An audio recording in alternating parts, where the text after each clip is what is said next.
はい、どうもゆうすけです。今回の動画では、エラーベース学習ということについて話していこうと思います。皆さん、日本語の勉強をするときに間違っていますか？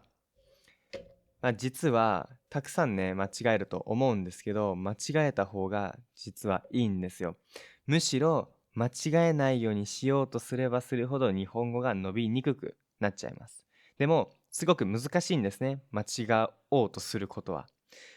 例えば、スピーキングの時に、日本語を話そうっていう時に、実際に人と会話をする時に、皆さんこういう経験ないですか？あの文法って何だったっけなってなって、頭が真っ白になっちゃう。フリーズしちゃうみたいな。で、会話をやめるとか、そういう実際に会話にならなかったりとか。これ実は良くないんですよね。むしろ、わかんないけど多分これで通じるかなみたいなので言ってみる。助詞わかんないけど多分にかなとか、でかなとか、をかなわかんないけどこれでいこう。みたいな感じでやった方がいいんですね。でも、ただ間違えちゃダメなんです。ちゃんと予想を立てて理由を持って、でいこう、にでいこう、ぼでいこう、助詞をこうやって選んでいくっていうのがすごく大事になってきます。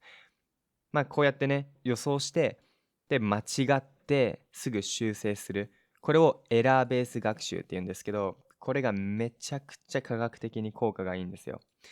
でもね、すごく難しいので、心理的にやるのがね、そういうのも踏まえていろいろ話していきたいと思います。で、今回は特にメリットの方を4つ紹介したいと思います。はい。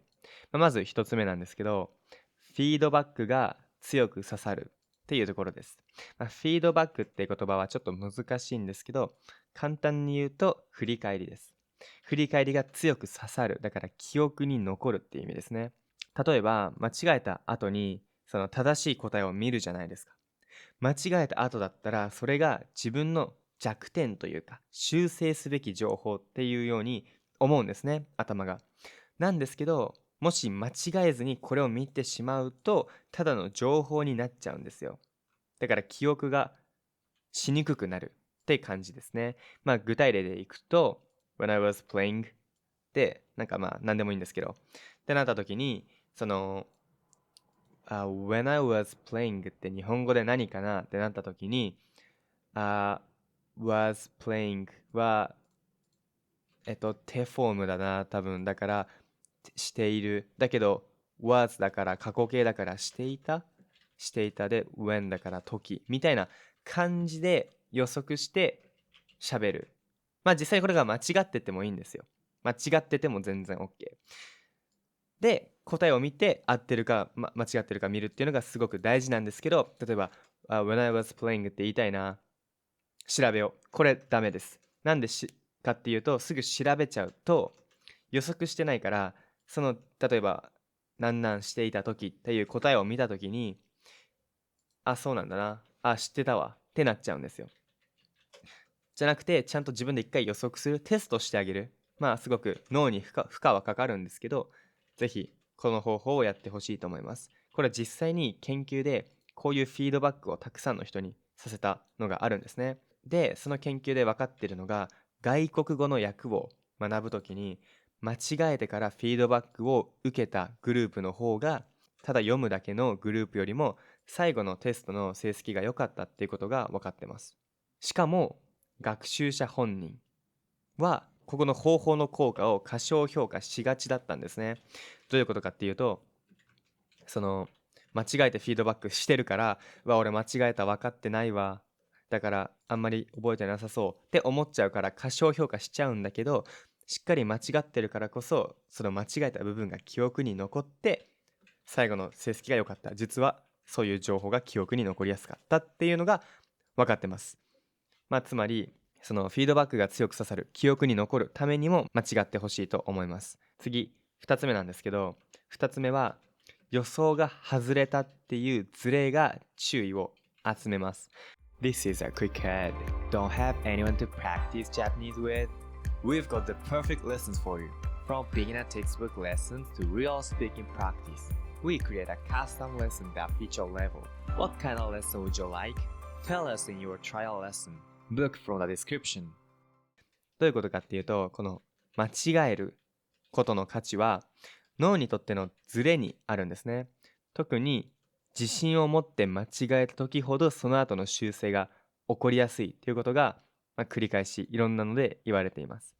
Hyper Correction Effect って言うんですけど、めちゃくちゃ自信持って間違えたらちょっと恥ずかしかったりするじゃないですかとか、あとはこれこうじゃなかったのっていう驚きとかそういう感情みたいなのが出てくると思います。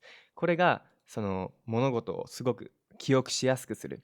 で、しかもそのどういう間違え方をしたのかっていうのまで覚えるっていうすごく深く覚えることができます。はい。この違ったのっていうのがすごくいいんですね、勉強に。こういう驚きみたいなのがすごく大切なので、ぜひ皆さんには自信を持って間違えてほしいと思います。次、3つ目なんですけど、受け身の勉強よりも能動的な学習になるっていうところです。ずっと話聞いてたらわかると思うんですけど、結構負荷がかかるじゃないですか。自分からテストをしないといけない。なのですごく能動的になるんですね。で、しかもこの能動的な勉強法が特に言語学にいいんですよ。頭から取り出そうとするじゃないですか。これはこうかもしれないっていう。あの単語は日本語だとこうなのかなって出すじゃないですか。その頭の中で検索しようとして、で、そこで取り出そうとする。この過程がすごく大事なんですよ。なんでかっていうと、これをたくさんすることによってすぐ単語が出てきやすくなるんですね。だから話しやすくなるんです。しかも、リスニングで聞いた時にもすぐに一度そうやってたくさん頭の中でそういう取り出した単語っていうのは聞いた時にすぐ処理することができます。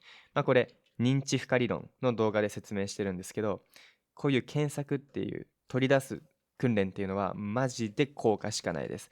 だからスピーキングって意外とリスニングのためになるよねっていう動画も上げたんですけど、そう私はそう強く思います。だからみんなにはたくさん話してほしいし、たくさん間違ってほしいなって思います。はい。で次、4つ目なんですけど、自分の分かったつもりっていうのを壊せます。はい。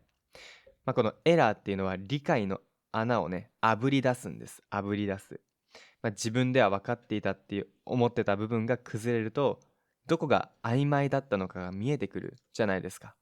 その例えばですけど、先ほど言った、When I was playing の文で言ったら、これを調べずに翻訳見たら、これ知ってるわ。全然分かってる分かってる。俺これ勉強したことある。で、分かったつもりになるんですよ。分かってはいるんだけど、使えるかどうかって全然違うじゃないですか。特に言語に関しては、どれだけやっぱ密度高く深く記憶できるかっていうところが大事です。どれだけ取り出しやすい記憶なのか。実際にね、単語でもアクティブに使える単語と読むとき聞くときに使えるパッシブな単語っていうのもあります。なので、この単語をアクティブにするためにも、自分の分かったつもりを壊すためにも、今回のこのエラーベース学習っていうのをやってほしいと思います。それでもね、結構間違えるっていうのはすごく怖いと思います。特に実際に対面で喋ってたらね。それがいいんですけどね。間違えたくない時に間違えた時ほど、そのハイパーコレクション効果で頭に残るのでいいんですけど、やっぱり勇気がいると思うので、もしそこでなんか話す相手が欲しいっていうんだったら、もし私の方がオンラインレッスンしてますので、ユーマの方もオンラインレッスンしてるので、ぜひね、その私たちの方を信頼してくれて一緒に会話してくれたらいいなって思います。その最初のレッスンみんな緊張するんですよ、私の生徒さんは。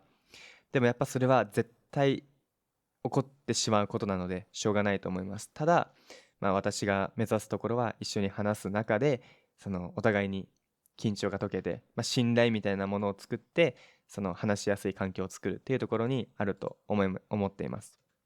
なので、もしね、日本語を話す相手が欲しい、自信を持って話せるような相手が欲しいっていう場合は、私とユーマの方、ぜひオンラインレッスンの方、予約お願いします。